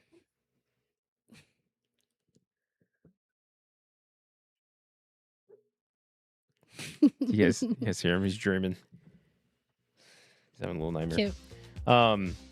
But back to what Skywalker said. No, Disney and Epic have a joint partnership, not just them strictly because it has joint ownership with Tencent and a bunch of other companies for Epic's percent shares. True. Big Cheese. Big Cheese. Me and my buddy were hanging out at City Walk and walked up to the gates without premium Scream tickets just to get a taste and got major FOMO. Yeah, that's why you can't do that. Don't do that. You can't do that because it'll hurt you. We've been kills you. at the park during like team member preview before, and it's like, yeah, can't do that because it hurts. You end up standing there and just staring for a long time. But it's kind of cool too. Again, tomorrow's opening nights. Don't worry, the nights are coming. Let's see. Mr. Disney King said the audience treats art differently out there in Hollywood than Orlando. Same with Fortnite Mirrors. The audience out there is a different beast. It's why each coast is different despite shared IPs. I agree. yeah, very different. We could even tell that when we went for our one weekend. Like, just a very different demographic. Yeah. South MP said those fans will come to HHN and expect more horror because that version of the game is horror. And this will introduce them to more great horror in HHN, the event. Is it scary though? Is like the portion of Fortnite that's like Fortnite Mirrors, is it scary? It's just like themed. But the thing is with Fortnite, like would that be like a natural pipeline to something like Resident Evil? No. The main thing with Fortnite, it's just a battle royale. You know, it's a style of game. And the style that Fortnite has is very rounded, very soft, vibrant, and all that stuff. Yeah. So like, it has horror-esque, but it's not like, but see, it's not like I'm getting on and I'm playing something like relative to Dead Space. That's where I'm like, it's more, it makes me think more like, oh, this is a Halloween thing, not a horror thing. Yeah, I can see. You know what I mean? Yeah, that's like, what it is. Yeah. It's like when just an overlay. It's like when The Sweet Life of Zach and Cody did a Halloween episode. Like, I wouldn't necessarily call that horror, but yeah, it was a Halloween episode. Sweet Life of Zach and Cody next year at HHN. Yeah. Ooh. With them doing the little seance. Do you remember Wizards that? of Waverly Place. Oh, okay. I like that. Anyways, that's like funny. just because it's like Halloween themed doesn't necessarily make it I don't know. But I haven't played Fortnite or the Fortnite mirrors, so I don't know. That's Also, what I was wondering. I want to throw this out there too real quick. Mr. Disney King said, what's crazy is Fortnite mirrors had Scooby-Doo in the game. Where are they tonight? Yeah. You saw, I showed you that photo too. Not in it. I don't know. I don't know. We'll see. Again, all that we're basing judgment off of is team member preview. Now, currently, Premium Stream Night is going on. It is 10 o'clock. It's 10:08 p.m. Eastern time here in Orlando. So, Premium Stream Night right now is pretty much going. They're going right now. But we haven't really been looking at our phones, so we haven't really heard much from it. But from what we heard, Michael said it's doing really good. So, that's good. Weather looks good, too. All right. The one other thing I want to talk about that recently opened up at Halloween Horror Nights, this has become overwhelmingly one of my favorite things at HHN each year, and is something I look forward to every single time we go to the event. The HHN Tribute Store. I genuinely don't think there's another experience like the HHN Tribute Store. I think what the team has done this year for the store itself, I geek out for this. If you guys have not, if you don't care for spoilers, right? If you're fine with it, obviously, if you want to experience a tribute store before you see anything, then don't do this. But if you want to check it out, we watched earlier today. Kevin Heimbach, he had his tribute store video release. Excuse me, I'm having heartburn now. It had to show up live. I think it's just talking. Sometimes talking like this does it. That could be it. Because it's only when we do these. Well, it happens a lot throughout the day. Oh, I guess it really shows off during this moment, yeah. But anyways, we watched Kevin Heimbach's video earlier today of the tribute store, and there are Easter egg galore in that. That is an experience in itself. He made a comment in the video, and I totally agree with this. He said it's practically the 11th house of HHN. And it really is. Think about it, it's a walkthrough experience, right? You have all these things to look at. You're just missing scare actors. But the scary part is how many people get crammed into that store. So there is some scare factor. It does look a little... I'm interested to see, if it gets, backed up or anything. Because it reminds me of the year that we had the tribute store with the dark ride, where it's kind of like a single lane. It's not like a big room. So I am interested to see, if it gets backed up at all. But we'll just go later in the night when it's not as busy. I love the tribute store, y'all. I'm so happy really with good. it. I'm so happy with it. There is so much in there that I know for a fact. Unfortunately, we're not going to have enough time to do it this weekend. It'll have to be next week or the weekend after, where that night we go, we're it's tribute store night. We'll get a little snack, and I'm just going to take my time and read everything. I might have to leave you. That might be a night I go by myself. If anybody here wants to join me one random night 2 weeks from now to go and just spend time in the tribute store, let me know, because that's all I want to do. I love the lore and everything, but do you want to go? Do you want I to don't be have my the plus patience one?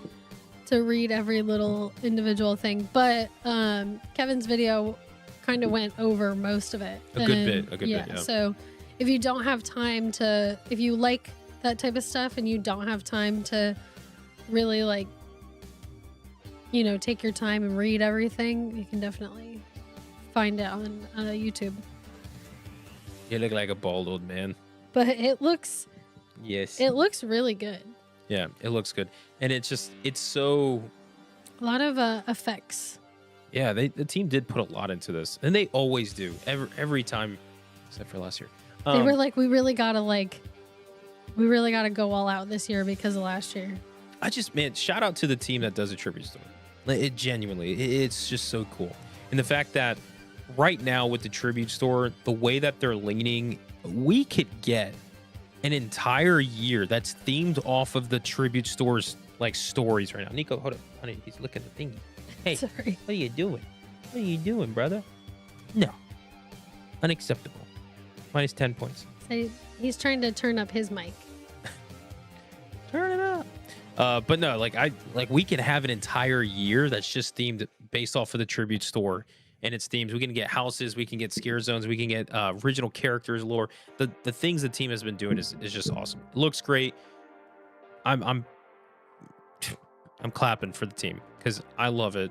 I'm excited for it, and it's just, again, it's awesome that we have it back in this location because I don't think I could do a year where it's back in the arcade again. Yeah, it was rough. They even have a sign in there that says, that's like an arcade sign, and it says, what, closed forever? Closed forever. Never do the arcade again.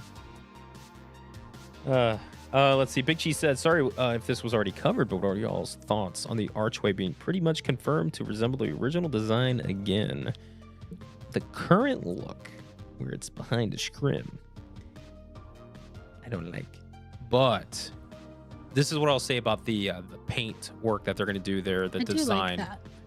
I'm going to miss the way the arches did look because obviously we've had that for so long. That's like the universal I know and grew up with. But I do think that this new look will look good. I really do. I think it'll look good. I think the yellow has, or the whatever color, the mustard. I think it has gotten a little sunburnt in the Florida sun. It's done its time. And I think it's time for a little change. A little change. Yeah. But again, the change that they're going to is that original design. So I'm happy with that. And I'd like to see that. I think it's going to be good. And you can see what like it's going to look like based on the, well, not just on the scrim, but on the buildings like right behind it. They've already painted those. And I think those look really good. Versus that pink.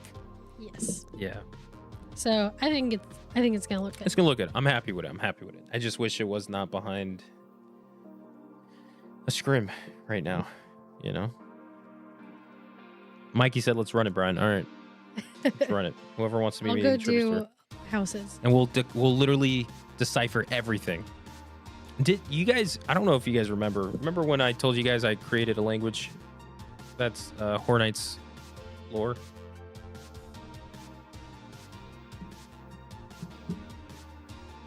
Talking to me? No, I was just talking in general, but I'm trying to remember where I have that journal. I think it's over there. The closet. What? No, it's over there. Is it? Yeah. It's okay, Brian. It's okay. 1 second. If I'm thinking of the right one, it might be the wrong one.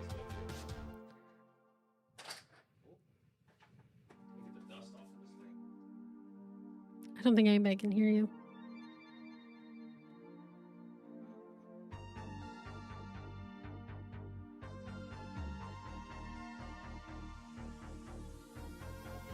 No. I'm trying to find. I don't think I have the decipher for this. I don't know if you guys can hear me. No. I don't think I have the deciphering tool for the language, but I did create. I don't know that they can hear you through that. Pretty loud. I know, but I can't really hear it in the headphones.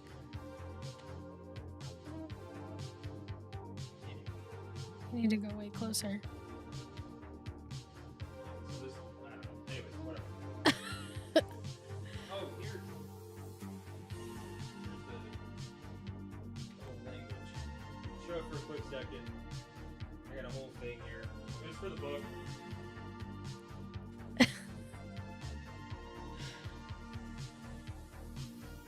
In one of our videos, Brian had this whole idea, and I don't even remember what it was because there was a lot. But he made a language. It looks similar to the one they used for the tribute store. It's like exactly the same, almost. Similar. The one that they picked. So there's four. I think there's 4 species in Halloween Horror Nights lore with actual languages. If you guys go back, the reference to this, if you guys go back to HHN 31 or 32, I can't remember. Whatever year Hellblock was, Hellblock Horror, they actually had, like, in the prison, there was a poster. There's multiple posters on the wall that had the different languages that you can find what these species are categorized in, and like they spoke these different languages. And one of the series I was creating, I took one of those languages and actually fully drawn it out to be a language that could be spoken and written and read and all that stuff, which took so long to do. But that thing that I was showing, I still have that, which is crazy. I'm glad you remember it was there. I thought I put it in the closet. Maybe you aren't glad that you remembered it was there. But it's just so cool going like and seeing Kevin's video, the tribute store team. They have like some of the language up there, and I think it goes to one of like the alien-esque ones. I have to check what it is, but different species within Halloween Horror Nights lore, original characters have languages that fit within those categories. And I got to see which one it is again. But the one that I have is more of like the vampirical. It's more of the scratching, animalistic like ones. That was the one I picked for the series. Theirs looks to be more clean, and it's more like cosmic, if you will. Seems like the route they went. So, anyways.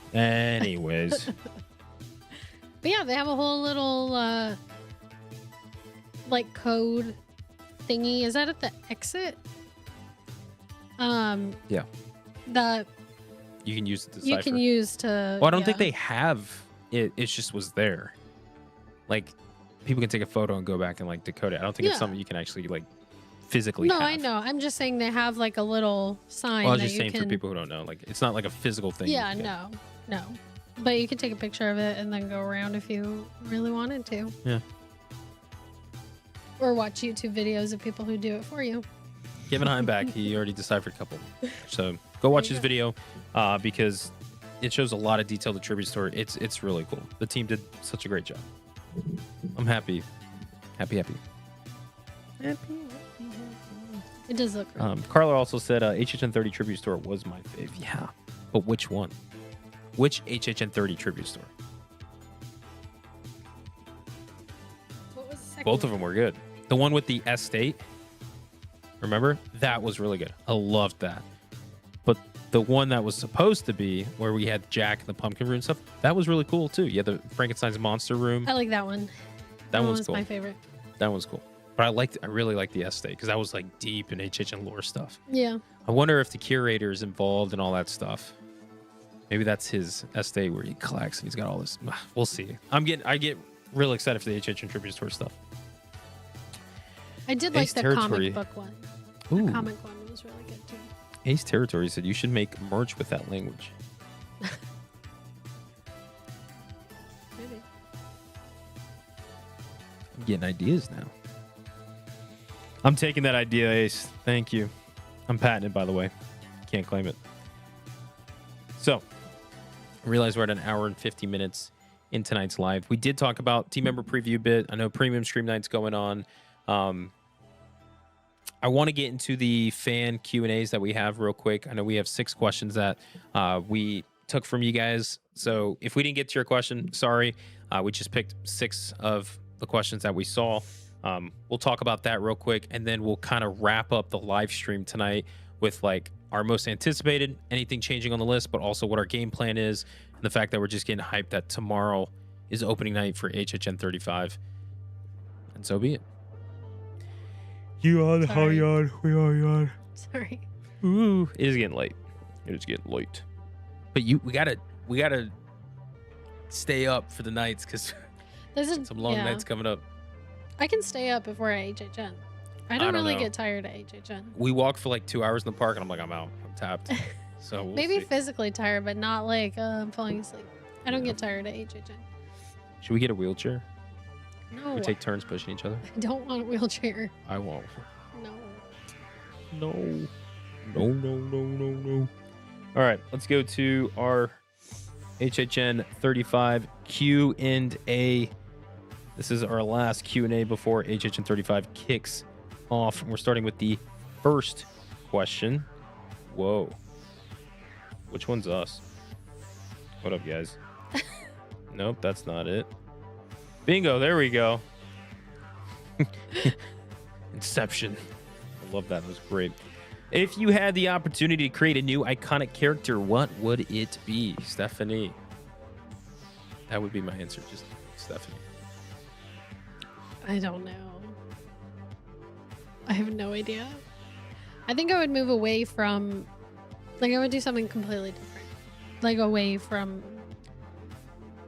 the icons. So, not an icon? Not like one of the original icons. Well, yeah, if you had to create a new icon. Yeah, but like I'm saying I wouldn't even tie it into that storyline. Yeah. I wouldn't be like, oh, it's like Oddfellow's brother. Just some completely separate. Yeah. Okay. Yeah. Like that. No, lay down. But I Lay don't down. know what the character would be. I'm not really good at that type of stuff. You are good. You need your time and space to create that. But you always create good Yeah. stuff. What about you? Personally, I've always liked the idea of like a couple, like a married couple or whatever. Nico. Hey, lay on that side, buddy. Can't lay on the camera. Come on. There you go. Nico would be the icon, him and Hondo. A But dog or a wolf. dog. Like a creature. How cool would it be if we had like not just a human-esque vibe, but like a creature? I don't know. My idea that I had, I spoke of this in a previous live stream, would be is if we could get, oh my gosh, I might get hate for this because of Fortnite, but if we get a year where we have video game IP properties that show up at the event, like Dead Space, Resident Evil, like those types of games, if we can get a like multitude of those to show up at the event and we have a video game-esque icon that's like, you know, this kind of like glitch in the system and everything. It's all electric and everything synth, but it's like dark neon. I know it's very HHN29-esque, but there's screens everywhere and this electrified, like, I don't know, essence is within the system of Universal and stuff, and is bringing together all these games and all that stuff. But I don't know, just like hacks and gets into everything, and it's just like, Yeah, cool. I think there's a lot of like video games that would work for Horror Nights. Not Fortnite, but I think there are a lot of horror video games that are really scary that could be really good for the event. Yeah. Fun Guy said, I put up a 90s concept. I think you'll love them, Brian.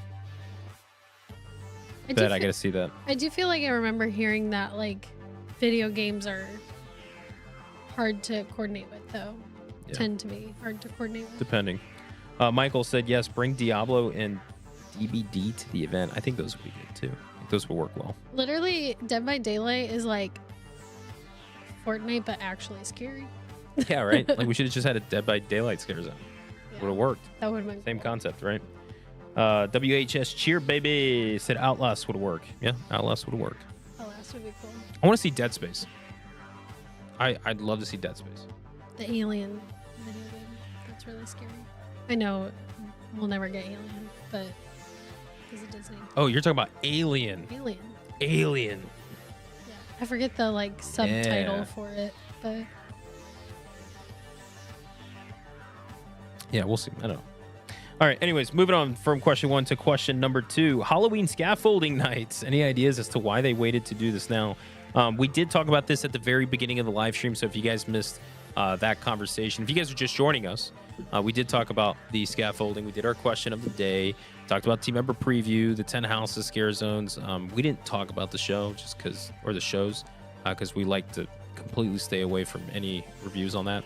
And then we also talked about Tribute Store.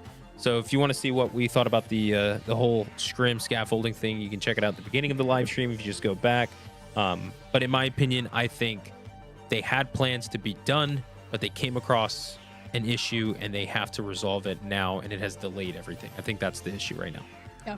So. We also went through like a week of where it rained pretty bad like every day. Yeah. So that sets stuff like that back too. All right, question number 3. Do you think this year will live up to the hype of last year? Yeah, I think so. The question as far as will this year match last year? I do think so. Yes. Yeah, for sure. Will it be better than last year? We will find out. I think We'll see. I think it will. I think last year was a good year altogether. Yeah, I think it was a good year. Yeah. But this year, I think can be equal, if not potentially better. Yeah. Just because, again, there's a lot of nods to just HHN past that are at this year's event. That's something that I'm a sucker for. So we'll see. Again, we have to experience the event to really get a gauge on that, but I think there's a big chance for it. I'm optimistic. Yeah, optimistic. Question number 4: food items you're most excited to try, Stephanie. The smashed tacos Yeah, and the sushi. yeah. I'm also looking forward to the little lasagna like Oh yeah, pot sticker. pot sticker. Thank you. Like there's a good amount of food that I'm looking forward to this year. Oh man, tomorrow we get to have HHN food. It's exciting. I just got so excited. I think I'm more excited for the food than I am for the event. I just want the food and to walk through the tribute store. That's all I want to do right now. Well, Oh man, can't wait. with those lines, that might be all we're doing. That is true. And I'm gonna shed a tear now and then. Question number 5: where is RIP Tour check-in since Horror Makeup Show is closed? So I looked this up because we are not doing an RIP tour, so we have not necessarily gotten information on that. But I did look it up before we did the live, and it said check in at the VIP lobby area outside of the park, and then you'll check in with them and then go through the gates and then meet up with your guide at La Bamba, I think. But they really should give you information on where the first spot that you're supposed to go through an email or something, and then from there they'll give you more information. At least they should, or you can ask. They're really nice, all the people that do all the RIP tours, so you can just ask. Yeah. And the final question for our Q&A, question number 6: how do you think this anniversary will rank amongst HHN 15, 20, 25, and 30? It's hard. It's hard for us because we were not at 15, 20, or 25. So it's really difficult for us to predict that. The thing is, too, is the event has evolved and changed so much since. I mean, both 15, 20, and 25, those 3 years, they did not have 10 houses. So this year technically has more to give, more to offer. But then again, look at the arches for 25. Look at what they did with what they had. 25 is usually widely considered to be one of the best HHN years we've ever had. 20 again was really awesome too, from all the stories that I hear, from the old videos and photos that I've seen. Those older years are just, the theme parks are so different. Yeah, it's tough to say. I think it's more easier to really compare this to the recent one, which is HHN 30, and even look. Here's the thing: I'm excited for this year, but I have to experience it. But I don't know if it'll beat 30 for me. I don't know. Maybe I'm just really really after team member previews and stuff, but I think it could. Okay. 30 was really good though. So the only downside to 30 was the whole situation of plexiglass. The plexiglass, yeah. So But I could see that being if they're the same in terms of everything else, then I could see it being just a little bit better. But 30? no, this one. Because See, we don't that's the have thing. plexiglass. I know, but I have nightmares of this where I just sit and think of the fact that, HHN 30 had the plexiglass situation, and to think, what if they never did? You have nightmares about that? Yeah. I've had dreams before of being at HHN. I have nightmares of when they announced that HHN was canceled. I'll be honest, I don't think I've ever had a dream with HHN in it. Really? Yeah. I've told you this so many times where I've had dreams as I'm scare acting at HHN again. I may have had those while I was scare acting, but not since. But no, 30 was really good. So it'll be hard to beat, but I feel positive about this year, so maybe. We'll see. You know what's kind of crazy to think of? We'll see tomorrow. Not only tomorrow, it is 10:33 p.m. Eastern time right now, so we're talking like less than 20 hours. Yes. So exciting. I'm stoked. Anyways, that is it for our Q&A. Thank you, Nico. He's just making all noises and stuff. But other than that, we reached the 2-hour mark. And I think you're getting uncomfortable sitting in this chair. I'm getting uncomfortable sitting in this chair. The baby, is she kicking around? No, not right now. Okay, she's sleeping. Yeah. She's like, I'm good. Everything's cool. Yeah. Till I lay down to go to bed. And then she starts doing flips and cartwheels and stuff. Yeah.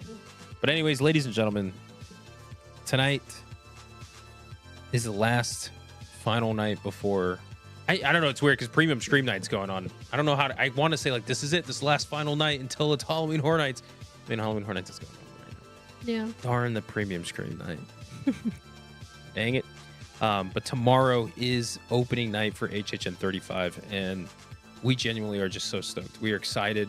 We're ready to be walking through the street of Universal at night and just to hear the atmosphere, the ambiance of HHN going on. It's just cool. Like, I can't wait for us to go and just go get our favorite snack, our favorite little food item at the booth, find a little bench to sit, just watch people get scared.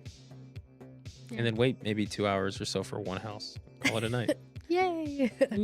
But it's looking good. This year's looking to be a good year. We're seeing great things so far. And I'm hoping it keeps that way and potentially even gets better as the run goes. This is cool, man. Opening night is tomorrow. Premium Scream Night to everybody who's there at Premium Scream Night. Hope you guys are having a blast. Because it'll be our turn tomorrow. We'll be there tomorrow. So, one last thing I want to say before we go. Tomorrow, we will be opening up voting for the HHN at Home 2026 Fan Awards. And don't worry, you don't feel like you have to rush to make your votes in, because the final day to vote won't be until like October 25th. I think it's Sunday, October 25th. So you still have some time to put your votes in, but we will be hosting the HHN at Home 2026 Fan Awards, where you guys will get to vote the House of the Year, Scare Zone of the Year, Show of the Year, Food of the Year, Merch of the Year, all these different things.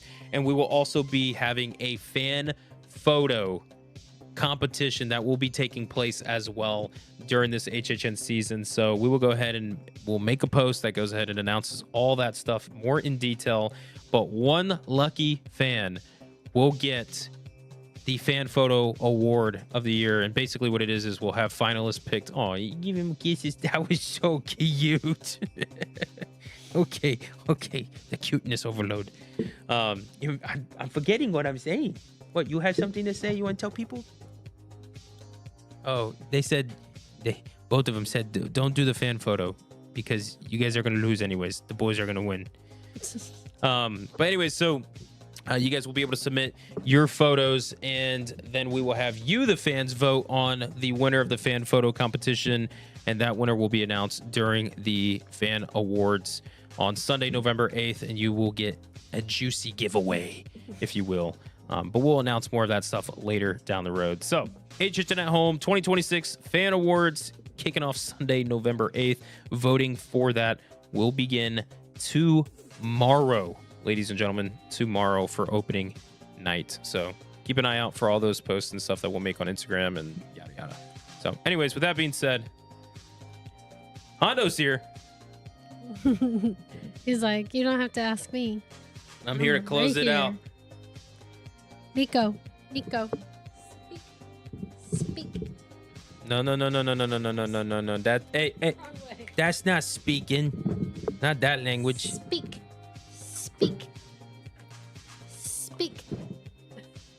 All right. He gets a little camera shy. Yeah, you suck. He does it if we have a TREAT in front of him. All right. You want to say something? Do you want to say something? Thank you. All right. Okay. All right. Jealous. That's going to be it for us tonight on this HHN35 Eve live here in Studio Fright Club with the boys, Hondo, Nico. We want to thank all of you guys for joining us in tonight's live and sticking around here till the end. And I hope you guys are excited. I really do. I think this is going to be a great HHN season. I'm happy it's here. We're looking forward to it. We have a lot coming up that we'll make further announcements on, and we're stoked, guys. This is what we've been looking forward to month after month, and here it is. The time is now. So with that being said, ladies and gentlemen, we are signing off here in Studio Fright Club one final time before opening night for HHN35. So with that being said, that's going to do it for us. Until the next video, which we won't do video, it'll be a live stream next Tuesday. We'll see you guys there. And like always, we'll catch you guys in the fog. Bye. Peace out, everybody. See ya.